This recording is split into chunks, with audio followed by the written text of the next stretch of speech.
Abonnez-vous, subscribe.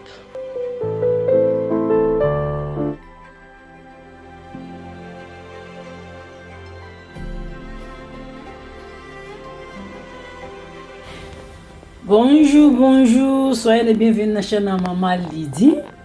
Je suis belé, vraiment. Les belé, la recette est côté, nazo kippé vraiment. Yangoana, tu as une recette simple qui toko. Yambiso awa, ezambiso na sombi yango na biso na Morrison.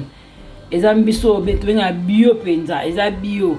Là congelé tout son bongo sali na sala déjà pe recette mo na sala ya biso na somba rape na Morrison ezaka ya bio eza congelé ko sombi ezaka na ngoto papa o to somba déjà ba classe ezaka tona na lobaka eza moins cher papa ya o to somba eza déjà ya glace wana omoni ba bio ce que ça na bio vraiment eza vraiment bio na somba ki mi bale bomoni awa eza longo cher na mingi date hein so tali longo cher na mingi te mais papa so sombi oza da congelé ezaka batie emballage na ngone ke batila pia na congelé au mona ya 8 livres autant sous attention ba 8 tilapia ba mezi pe boyi o mona siko oyoyo o mona ndeza boye kaka boye ka mi bale o bomoni oyo au moins 6 livres 50 bleu mwande mwana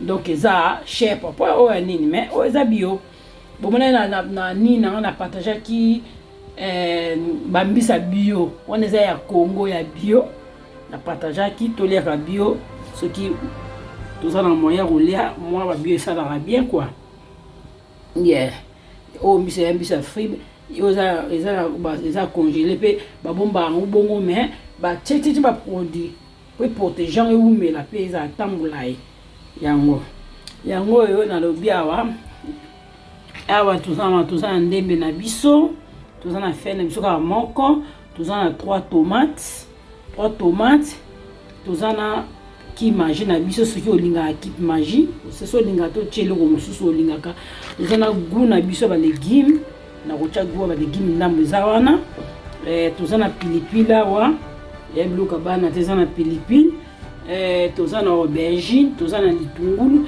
toza pe na nini na citron qui na usukola ngo na citron donc ça vraiment kitoko ba koma mbisi be na yeba ngote o za lokwa ela ko ba tilapia quoi mais yango mona ngoza moi clair moins mais ça ba tilapia je crois bien ba koma mbisi na ba ngote. Hello everyone, welcome back to my channel. If you're new, you're welcome.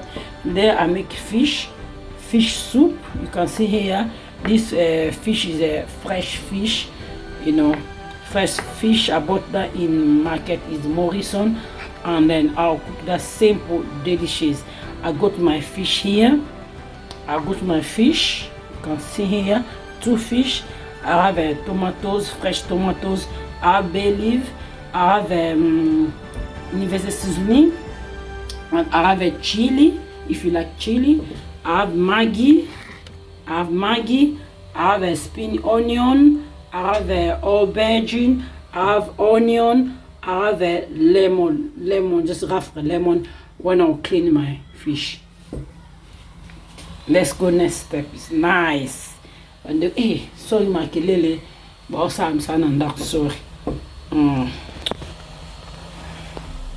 On a aucun chocolat on a nous na citron pour nos zones notre vidéo j'aime laïté na ça de ba vidéo ni ba sokola miso tana vidéo mo na sala na sande ba sala makayabu alaki makayabu bitoyo na sala na laksa ndenge ba sokola mbisi penza na sokola mbisi na laksa so lingo ba de ba sokola mbisi ke notaka vidéo mo da sala e ba ko sala makayabu bitoyo oui na laksa vraiment bien merci to sokola mbisi pour nos zones la bino. I need to clean my fish. I'll be back. If you need to know how to clean your fish, you can go to my channel. Check. I think maybe year ago, 6 months ago, I think I make fish, how to make salt fish, and then I show people how to clean the fish. It's easy. go to my channel, check that video. Thank you, see you then.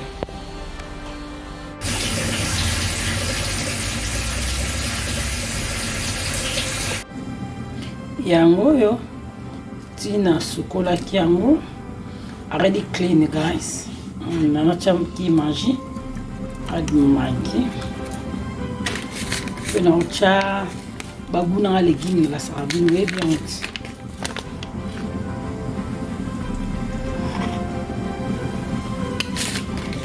Bagua légumes vegetable seasoning. Yo na cha mungu ate adore add no salt. Cha mezi yo utia ndaso na osala aboye ndeza aboye ndela chebwe na obalola ngo après na kotika ngo ata 2 minutes avant na continuer. Guys, I'll mix together and I'll leave that 10 minutes and I will put another seasoning there. No seasoning but another veg. Na boso presenter bin pesa na wina ngai ba légumes na cha kwele mukie ba légumes. Arrive oil, vegetable oil, just a little bit of put. I forgot to show you when I present my stuff.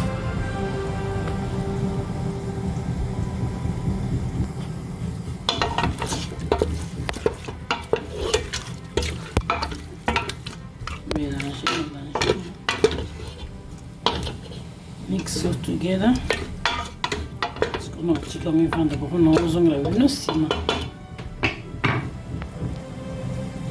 I'll be back. Après 10 minutes, na zongi. Un peu plus.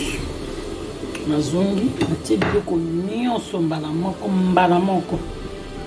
After 10 minutes, I'm back. And then I'll add everything.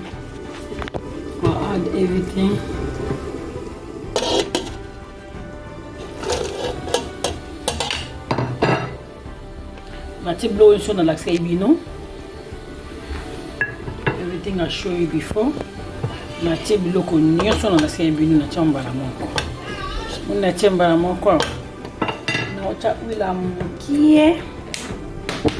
a little bit oil. That's it. Tu construis et toka. Qui est chama ya mkie nanu ya mkie vraiment. Add a little bit water. I'll leave that to cook and then I'll be back. Now tu need toka pour nous zoner le chama ya mkie et toka. Bah et donc du cas et là on met dans ma casité. Donc c'est vraiment facile pour nous salon qui toka pour se mourir vite fait.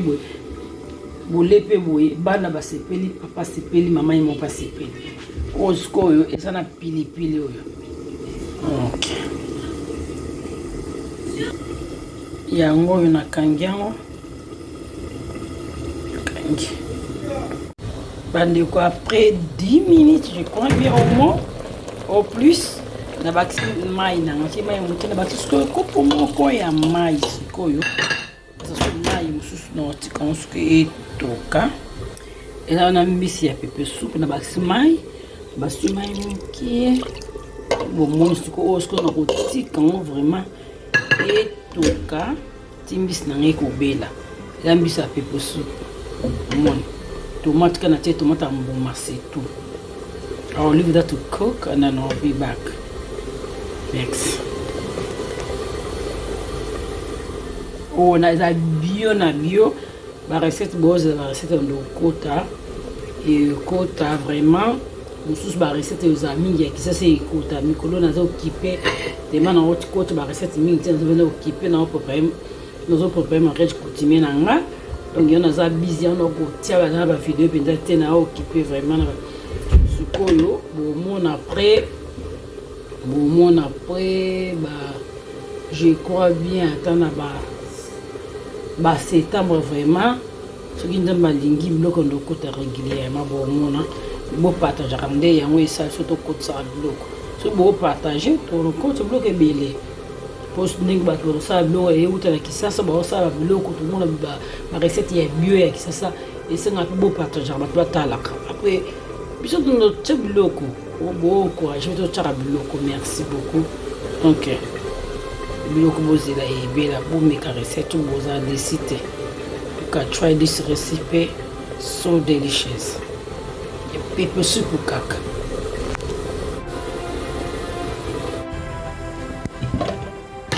bomoni biloko ebeli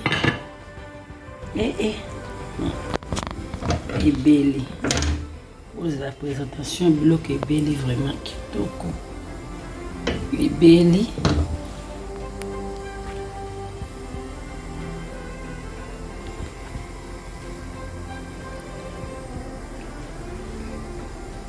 ebeli kitoko vraiment bosolo moko ezali ya so bozali ya mama bomeka recette bosepela vraiment epanzani te vraiment boni bomona wana yango oyo pepe supu ya aubergine eza na goût moko awa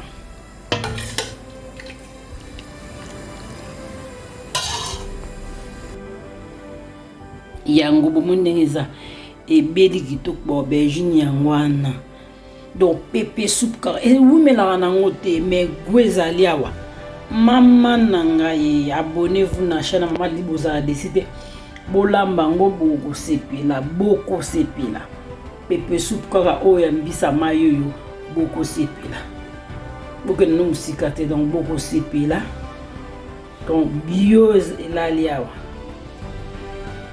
bio elali awa olia na nyonso na kwanga na fufu semoule donc olia na nyonso guys you can see a delicious recipe my fish soup done so delicious you can eat with semolina kwanga like cassava you get cassava do something like that semolina rice if you like rice you can eat rice everything you want to eat that you can eat so delicious try my recipe so delicious bandeko merci beaucoup bo partager ça maman abonnez-vous na chaîne maman libi bozala décider de décider so ito côté ba vidéo était tant so to occupé mais so bo partager nde bo tala pe yango esala biso to côté sera ba vidéo ebele so bo tala mingi te yango elembisa biso ni so to ezolembisa to ba recette ebele ezada na chaîne ebele to sanso ebele ya kopesa ya kokabola merci beaucoup na lingi bino mingi bisous merci na mabone nyonso bye balia kaka gwezalia o de gude sa gwezalia ona guna gu bomoni te ulika munkie bomonde ngeli vraiment bye.